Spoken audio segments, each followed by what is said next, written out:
ఎక్కువ మందికి అవకాశం వస్తుంది. జ్యోతుల్ నెహ్రూ గారు. ధన్యవాదాలు అధ్యక్ష.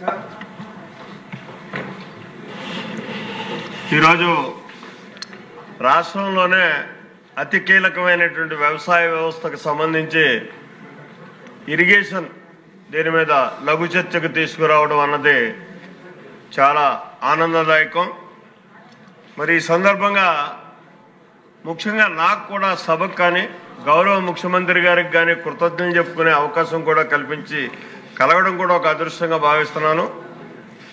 ఎందుకంటే మన రాష్ట్రంలో చూసుకున్నట్టయితే 5 మేజర్ బేసిన్లు ఉన్నాయి సార్. ఈ 5 మేజర్ బేసిన్లు 40 మైనర్ బేసిన్లు ఉన్నటువంటి పరిస్థితి ఉంది. వీటిని టోటల్గా చూసుకున్నట్టయితే 57 ప్రాజెక్టులు ఇప్పటి వరకు కూడా పూర్తయినవి కానీ పూర్తవ్వాల్సినవి కానీ ఉన్నటువంటి పరిస్థితి ఉంది. ఈ 57 ప్రాజెక్టులకి కూడా ఇప్పుడు దాకా మనం ఖర్చు పెట్టింది కాక సుమారు 97 లక్షల కోట్ల రూపాయలు ఖర్చు పెట్టగలిగితేనే 97,000 కోట్లు ఖర్చు పెట్టగలిగితేనే మనం ఉన్నటువంటి ప్రాజెక్టులన్నింటినీ కూడా పూర్తి చేసుకోవడానికి అవకాశం ఉండే పరిస్థితి ఉంటుంది. అయితే ఇవాళ పరిపూర్ణమైనటువంటి నమ్మకం రాష్ట్ర రైతాంగానికి కానీ రాష్ట్ర ప్రజలకు కానీ ఇది ఒక చంద్రబాబు నాయుడు గారు అయితేనే చేయగలరనేటటువంటి పరిపూర్ణమైనటువంటి నమ్మకం ఉంది. ఎందుకంటే దానికి నిదర్శనం పోలవరం ప్రాజెక్టు. పోలవరం ప్రాజెక్టు గత 2014 నుంచి 19 వరకు కూడా చూసుకుంటే 72% ప్రాజెక్టును మనం పూర్తి చేసినటువంటి పరిస్థితి ఉంది. ఎన్నో సమస్యలను అధిగమించి కోర్టు సమస్యలను కూడా అధిగమించి మనం దాన్ని పూర్తి చేసినటువంటి పరిస్థితి ఉంది. అటువంటి గత ప్రభుత్వం చిత్తశుద్ధి లేదు రైతాంగం మీద కానీ నీటి వనరుల సమీకరణ మీద కానీ అని చెప్పడానికి మాత్రం నిదర్శనంగా మిగిలిపోయింది. కేవలం 2% పూర్తి చేసినటువంటి పరిస్థితి. రాష్ట్రానికే అతి ముఖ్యమైనటువంటి ప్రాజెక్టు పోలవరాన్ని, ఒక జీవనాడైనటువంటి పోలవరం ప్రాజెక్టుని కేవలం 2% పూర్తి చేసినటువంటి పరిస్థితి. వీళ్ళకి అసలు చిత్తశుద్ధి లేదు. చంద్రబాబు నాయుడు బిట్వీన్ జగన్మోహన్ రెడ్డి ఇద్దరి మయాన్ని కూడా వ్యత్యాసాన్ని కూడా ఒకసారి ఈ రాష్ట్ర ప్రభుత్వానికి రాష్ట్ర ప్రజానీకానికి మనం తెలియజేసుకోవాల్సినటువంటి అవసరం ఉంది. ఎందుకంటే నీటి వనరు అన్నది ఆంధ్ర రాష్ట్రంలో అతి కీలకమైంది. ఇందాక గౌరవ మంత్రి గారు చెప్తూ అన్నపూర్ణ అని చెప్పేసి అన్నారు. ఆ అన్నపూర్ణలోనే నీటి కరువుతోటి కరువు కాటకాలతోటి వెలిసెళ్ళేటటువంటి ప్రాంతాలు కూడా ఉన్నాయి. ఆ ప్రాంతాలన్నింటినీ కూడా గత 4 సార్లు ముఖ్యమంత్రిగా చంద్రబాబు నాయుడు గారు చేసినటువంటి ప్రాజెక్టులు కానీ ఒకసారి చూసుకుంటే అది నా నియోజకవర్గాన్ని మీకు ఉదాహరణగా చెప్పదలుచుకున్నాను అధ్యక్ష. ఈ సభ దృష్టికి తేదలుచుకున్నాను. నేను చంద్రబాబు నాయుడు గారు 4 సార్లు ముఖ్యమంత్రి అయినప్పుడు 4 సార్లు కూడా నేను శాసనసభ్యుడిగా ఉన్నాను. 4 ఇరిగేషన్ ప్రాజెక్టుల్ని ఇక్కడ నేను తీసుకెళ్ళినటువంటి పరిస్థితి ఉంది. 4 ఇరిగేషన్ ప్రాజెక్టుల్లో ఒకటి చాగల్నాడు 35,000 ఎకరాల ఆయకట్టు అధ్యక్ష. అలాగే ఒకటి పుష్కర 1,86,000 ఎకరాలకు సంబంధించి నా నియోజకవర్గానికి అయితే 86,000 ఎకరాలు అధ్యక్ష. అలాగే మూడోది పురుషోత్పత్తులు ఎత్తిపోతల పథకం. అది ఏలేరు ప్రాజెక్టు అన్నది 24 టీఎంసీల నీటి సామర్థ్యం కలిగేటటువంటి ప్రాజెక్ట్ అయినప్పటికీ కూడా ఒక 12 సంవత్సరాలు సైక్లింగ్ చూసుకున్నట్టయితే ఎప్పుడూ కూడా 24 టీఎంసీలు వచ్చినటువంటి పరిస్థితి లేదు. 12 నుంచి 15 టీఎంసీల నీరే అక్కడ నిల్వ సామర్థ్యం దొరికేటటువంటి పరిస్థితి ఉండేది. ఆ పరిస్థితి నుంచి బయటపడాలని చెప్పేసి చంద్రబాబు నాయుడు గారు చక్కని ఆలోచన చేసి గోదావరి నుంచి పురుషోత్తపట్నం ఎత్తిపోతల పథకాన్ని తీసుకొచ్చారు అధ్యక్ష. దాని ద్వారా మేము సంపూర్ణమైనటువంటి వాటర్ని సబ్స్టిట్యూట్ చేసుకుని అటు విశాఖపట్నానికి కానీ ఇటు మా ఏలేరు ఆయకట్టు 53,000 ఎకరాలకు కానీ సస్యశ్యామలంగా పండించుకోవడానికి 2 పంటలు పండించుకోవడానికి అవకాశం కలిగినటువంటి పరిస్థితి. ఇలా చెప్పుకోపోతే ఈ రకంగానే కాకుండా 4వ ప్రాజెక్టు మల్లవరం ఎత్తిపోతల పథకం అని చెప్పి 9,000 ఎకరాలకు సంబంధించినటువంటి ప్రాజెక్టుని మొన్న లాస్ట్ గవర్నమెంట్లో చంద్రబాబు నాయుడు గారు 2014 నుంచి 19లో 2018లో శాంక్షన్ ఇచ్చారు అధ్యక్ష నా నియోజకవర్గానికి సంబంధించి.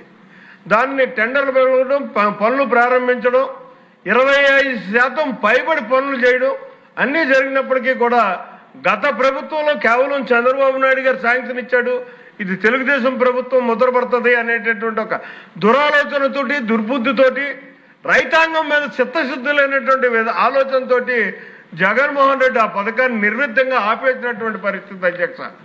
ఆపేసినటువంటి పరిస్థితిని మళ్ళీ చంద్రబాబు నాయుడు గారి యొక్క చిత్తశుద్ధి ఇక్కడ తేటతెల్లం అవుతుంది అధ్యక్ష. ఏదైతే ఈ మల్లవరం ఎత్తుపోతల పథకం ఉందో లాస్ట్ క్యాబినెట్లో దాన్ని క్యాబినెట్ శాంక్షన్ తీసుకుని మళ్ళీ తిరిగి 140 కోట్ల రూపాయలు శాంక్షన్ ఇచ్చి ఆ పథకాన్ని మళ్ళీ పునర్వ్యవస్థీకరించడం, మళ్ళీ బతికించినటువంటి పరిస్థితి అధ్యక్ష. ఇవాళ పనులు ప్రారంభం కాబోతున్నాయి. 9,000 ఎకరాలు కూడా మళ్ళీ సస్యంగా పండడానికి అవకాశం కల్పించేటటువంటి మరి అవకాశాన్ని ఆ మహనీయుడు మాకు కల్పించాడు అని చెప్పేసి ఈ సందర్భంగా చెప్పదలుచుకున్నాను. అంటే ఇక్కడ జగన్మోహన్ రెడ్డికి ఉన్నటువంటి మనస్తత్వం ఏంటి, చంద్రబాబుకు ఉన్నటువంటి మనస్తత్వం ఏంటి, ఏ ప్రాధాన్యత ఈ రాష్ట్రానికి అందివ్వగలిగితే ఈ రాష్ట్రం అభివృద్ధి చెందుతుంది అన్నది ఆలోచన ఉన్నటువంటి ఒక ముఖ్యమంత్రిగా పనిచేసేవాడు చంద్రబాబు నాయుడు గారు అయితే మరి తన స్వార్థం చూసుకోవడమో, ఎదుటి వాడిని ఇబ్బంది పెట్టడమో ఏదీ చేయకుండా ఒక శాడిస్ట్ మనస్తత్వంతో వ్యవహరించేటటువంటి విధానంలో 5 సంవత్సరాల కాలాన్ని వృధా చేశాడు అధ్యక్ష ఇక్కడ జగన్మోహన్ రెడ్డి. అందులో ఈ రాష్ట్రం చాలా తీవ్రంగా నష్టపోయింది. ఇంకొక ఉదాహరణ చెప్తాను అధ్యక్ష. ఇక్కడ మనం చెప్పుకోవాల్సి వస్తే ఏదైతే పుష్కర 86,000 ఎకరం నాకు నా ఆయకట్టుకు వస్తుంది, నా నియోజకవర్గానికి గొప్పగా చెప్పాను చంద్రబాబు నాయుడు గారి వల్ల, దాన్ని 6 సంవత్సరాలు బట్టి ఈ జగన్మోహన్ రెడ్డి ప్రభుత్వం వచ్చిన తర్వాత 5 సంవత్సరాలు పడుకోబెట్టాడు అధ్యక్ష. ప్రజల మీద పేలిపోవడం వల్ల, అది నిరుపయోగంగా ఉండడం వల్ల దాన్ని రిపేర్ చేయకుండా ఆపేసి దాన్ని కూడా నిర్వీర్యం చేశాడు జగన్మోహన్ రెడ్డి గారు. దాన్ని మళ్ళీ మొన్న జరిగినటువంటి కేబినెట్లో గౌరవ ముఖ్యమంత్రి గారు, ఇరిగేషన్ శాఖ మంత్రి గారు,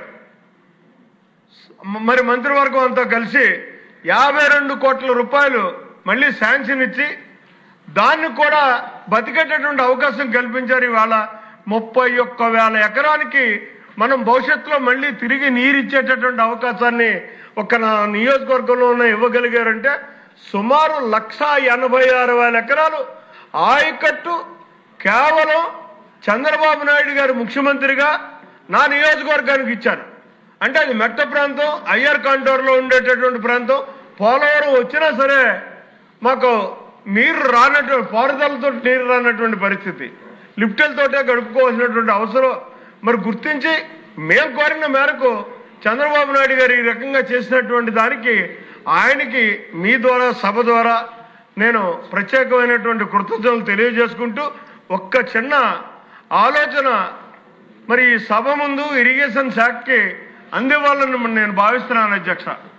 ఏదైతే ఇవాళ 97,000 కోట్ల రూపాయలు మనం ఖర్చు పెడితేనే కానీ ఇవాళ ఉన్నటువంటి ఈ బేసిన్లు 45 బేసిన్లోని, మేజర్ బేసిన్లు, సబ్ బేసిన్లోని ఉన్నటువంటి నీటిని కనీసం 50% నీటిని మనం ఉపయోగించుకోగలిగినప్పుడే చంద్రబాబు నాయుడు గారి ఆశయం నెరవేరుతుంది.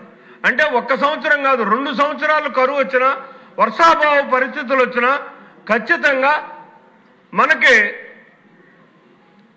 పుష్కలంగా పంటలు పండించుకోవడానికి అవకాశం కలిగేటటువంటి నీటి వనరులు మన దగ్గర ఉన్నాయి. కాబట్టి వాటిని మనం ఉపయోగించుకోవాలనుకున్నట్టయితే మరి దీనికి ఆర్థిక వనరులను సమీకరణ చేసుకోవాల్సినటువంటి అవసరం ఉంది. ఈ ఆర్థిక వనరులు సమీకరణ చేసుకోవాలనుకున్నప్పుడు ఇవాళ అయిపోయింది సార్ క్లిష్టతరమైనటువంటి పరిస్థితి. ఎందుకంటే మనకున్నటువంటి ఆర్థిక పరిస్థితులు ఆ రకంగా తేటతెల్లం అవుతున్నటువంటి పరిస్థితులు ఉన్నాయి. కాబట్టి మొన్న వరదలో పనిచేసినటువంటి పనులకి ఇవాళ కూడా మనం బిల్లులు ఇచ్చుకోలేనటువంటి పరిస్థితుల్లో ఉన్నాం ఆర్థిక ఇబ్బందుల వల్ల. ఇటువంటి పరిస్థితుల్లో సుమారు 1,00,000 కోట్ల రూపాయలు మనం ఇరిగేషన్ మీదే ఖర్చు పెట్టాలి అనుకుంటే, దాన్ని సాధించాలనుకుంటే మనం ఇవాళ చాలా కార్పొరేషన్లు, గతంలో జగన్మోహన్ రెడ్డి చిన్న సూత్రం చూపెట్టాడు. మనకి డబ్బు కావాలంటే ఒక కార్పొరేషన్ పెట్టడం, ఆ కార్పొరేషన్ ద్వారా అప్పు తేవడం, ఆ అప్పును దుర్వినియోగం చేయడం, తన జేబులో తీసుకోవడమో లేదా వేరే రకంగా దుర్వినియోగం చేయడమో ఏదో చేశాడు. అలా కాకుండా ఇక్కడ సంపదను సృష్టించడానికి, నీటి వనరులను సస్యశ్యామలంగా మనం తెచ్చుకోవడానికి అవకాశం ఉండే విధంగా ఒక డెవలప్మెంట్ ఈ ఇరిగేషన్ ప్రాజెక్టులన్నింటినీ పూర్తి చేయడానికి ఒక కార్పొరేషన్ ఏర్పాటు చేసి ఆ కార్పొరేషన్ ద్వారా ఆర్థిక వనరులు సమీకరించుకుని మనం వాటిని అన్నింటినీ కానీ రాబోయే 3.5 సంవత్సరాల కాలంలో పూర్తి చేసి ఈ ఆంధ్ర రాష్ట్రానికి అందివ్వగలిగినట్టయితే మనకి చంద్రబాబు నాయుడు గారి ఆశయం నెరవేరుతుంది. మన ఆంధ్ర రాష్ట్ర ప్రజానీకానికి మనకిచ్చినటువంటి అవకాశానికి, మనకిచ్చినటువంటి గుర్తింపుకి ఇవాళ మనం ఆంధ్ర రాష్ట్ర ప్రజానీకం రైతాంగం యొక్క రుణాన్ని తీర్చుకోవడానికి అవకాశం ఉంటుందని చెప్పి సవినయంగా మరి మీకు సభకి విన్నవించుకుంటూ మీ దగ్గర సెలవు తీసుకుంటున్నా. పెద్దలు నెహ్రూ గారు వారి నియోజకవర్గంలో ఉన్న సుఖాల గురించి చెప్పారు. బట్ చాలామంది కష్టాలు చెప్పుకునే అవసరం ఉంది కాబట్టి మీ ఇష్యూస్ డైరెక్ట్గా మంత్రి గారికి తెలియజేస్తే ఎక్కువ మందికి అవకాశం ఉంటుంది. మళ్ళీ ముఖ్యమంత్రి గారు కూడా సభకు వస్తారు.